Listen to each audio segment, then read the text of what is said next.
안녕하십니까. 겨울인생입니다. 파란만장했던 16회차 주말 승무패에 이어서 17회차 승무패가 주중에 펼쳐집니다.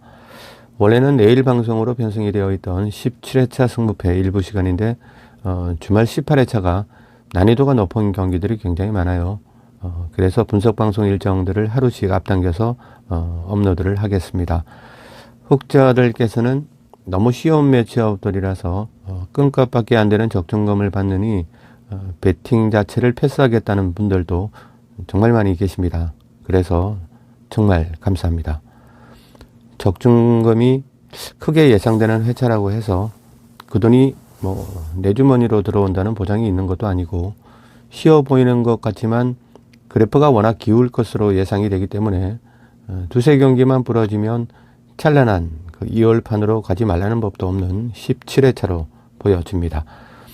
자, 우리가 학창 시절에 모의고사를 치를 때 쉬울 것 같다고 시험을 안 치를 수도 없듯이 뜻밖의 잭팟으로 주어지는 회차가 되면 그 적중금들은 오로지 도전한 유저님들만의 몫으로 남을 것입니다. 축구에서 만만한 경기란 없다. 일부 시간 겨울인생의 축구이야기 채널에서 대단원의 시작을 해보겠습니다. 자, 먼저 1번 경기로 가보겠습니다.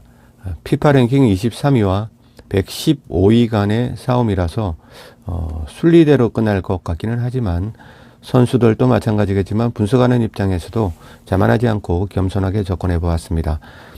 호주에게는 위치적인 장점이 가장 큰 어드밴티지라는 생각이 들고요. 역으로 생각하면 5일 뒤에 치러지는 레바논 원정 경기에서는 그 어드밴티지의 대가를 돌려줘야 할지도 모르는 입장이기 때문에 시드니에서의 1차전은 죽었다 깨어나도 잡아놓고 레바논으로 떠나야 하는 호주입니다. 자, 그러면 여기쯤에서 아놀드 감독의 의지대로 호주가 편안한 승리를 챙길 수 있을지 가늠해 보겠습니다. 오스트레일리아는 전통적으로 키퍼 부문에서 두각을 드러내었던 나라답게 알크마르의 야신 라이언 키퍼가 골문에 포진을 하겠죠.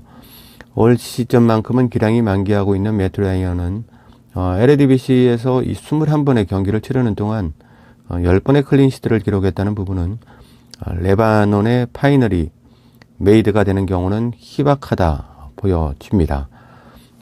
최근에 미들스브로에서 이 선수를 빼면 난감해지는 맥거리가 섀도우 스트라이크 포지션에서 무리하지 않고요. 그리고 안정적인 공미 역할 정도만 가져갈 수 있는 그런 시차 적응이 되어 있다면 오스트레일리아가 무난하게 승리 구간을 지켜주지 않을까 전망을 해보겠습니다. 저는 홈 승리 구간에 단통으로 못질을 해보겠지만 세상에 무조건 이기는 게 정해진 축구 시합은 없다라는 그 진리를 잊지 말고 배팅을 가져가야 하는 1번 매치업으로 사료가 됩니다. 자, 다음은 2번 경기입니다. 피파 랭킹 18위와 114위라는 격차의 안도감은 이 경기에서는 아주 큰 리스크로 작용할 수도 있어 보입니다. 1번 경기와 너무 비슷한 느낌의 경기고요. 역시 5일 뒤에 월북해서 경기를 갖는 일본의 입장에서는 이 경기 반드시 잡아야겠죠. 일본은 북한 원정 경기에서 재미를 본 적이 없습니다. 평양에서 일본이 승리를 거두지 못할 확률이 많기 때문에 일본은 호주와 마찬가지로 이 경기만큼은 필사적성의 각오로 승리를 위한 모든 전술과 선수들을 쏟아부을 것으로 전망을 해보겠습니다. 자칫 일본이 먼저 실점을 한다면 투혼의 멘탈리티에서는 앞설 것으로 보이는 북한이 골대 안에서 11명이 2층 탑을 세울 수도 있겠죠. 자, 이런 꼬라지를 보지 않기 위해서라도 일본은 경기 초반부터 하이 테크닉의 하이 퀄리티를 경기장에서 보여줄 것으로 생각을 해봅니다. 이번 경기는 홈 승리 구간에 단호하게 마킹을 내려놓겠습니다. 자, 다음은 3번 경기로 가보겠습니다. 피파 순위는 모르겠고 알고 싶지도 않고요.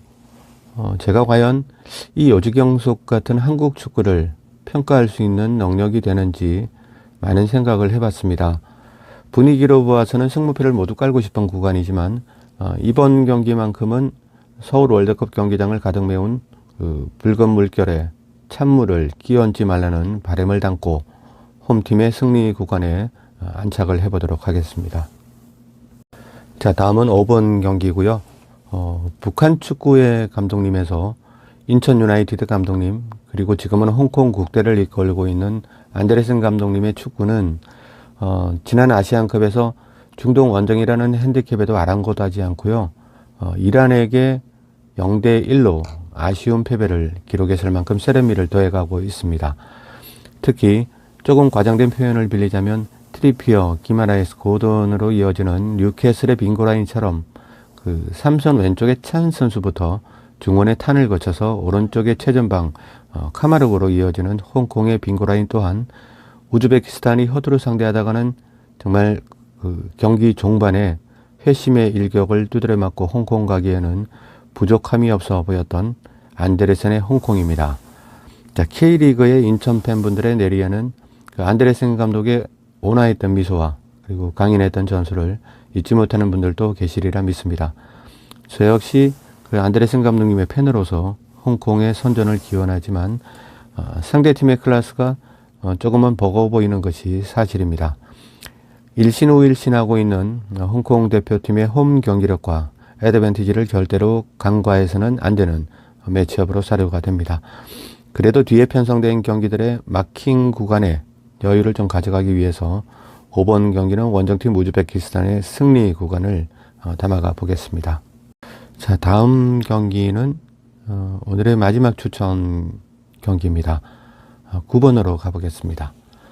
피파 69위 아랍엄마는 지난 아시안컵에서 너무 실망스러운 경기력을 보여주어서 그런지 단통이 선뜻 내키지는 않지만 지난 겨울 초입에 피파 151위 예멘이 네팔과 스리랑카전에서 받아든 기록지를 보면 이 경기를 비틀게 되면 또 한 번 나는 바보다를 인정하게 될 것 같은 불길한 예감이 들었습니다.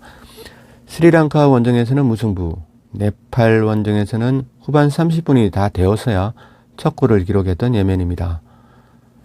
예멘 경기력이 실제로 경기를 우리가 공중파나 뭐 스포츠 채널에서 보여줄 수 있는 경기는 보지만 예멘 같은 경우, 예멘과 스리랑카 경기를 어디서 보겠어요? 그래서 예멘 경기를 실제로 보지는 못했지만 그 기록지들은 꼼꼼하게 살펴봤는데 제가 생각했던 예멘이 이렇게 못하나 이런 생각이 들었습니다. 어쨌든 기록지만 놓고 본다면 스리랑카 원정이긴 하지만 무승부를 거두었고 네팔 원정에서는 후반 30분이 다 되어가지고 첫 골을 기록했던 예멘이었습니다.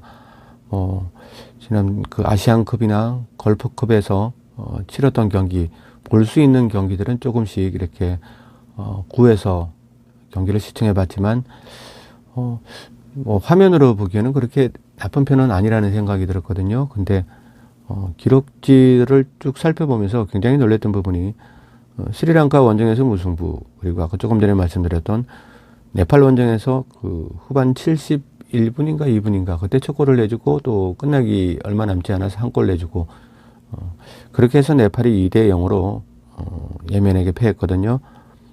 그런 부분이 좀 아랍엄마를 상대로 해서 과연 좋은 경기력을 보여줄 수 있을까 그런 생각을 해봤습니다. 자, 이 경기를 시원하게 잡아놓고 예멘과 네팔로 이어지는 원정길에 오르고 싶은 아랍엄마의 단통 승리 구간을 사수해 보겠습니다.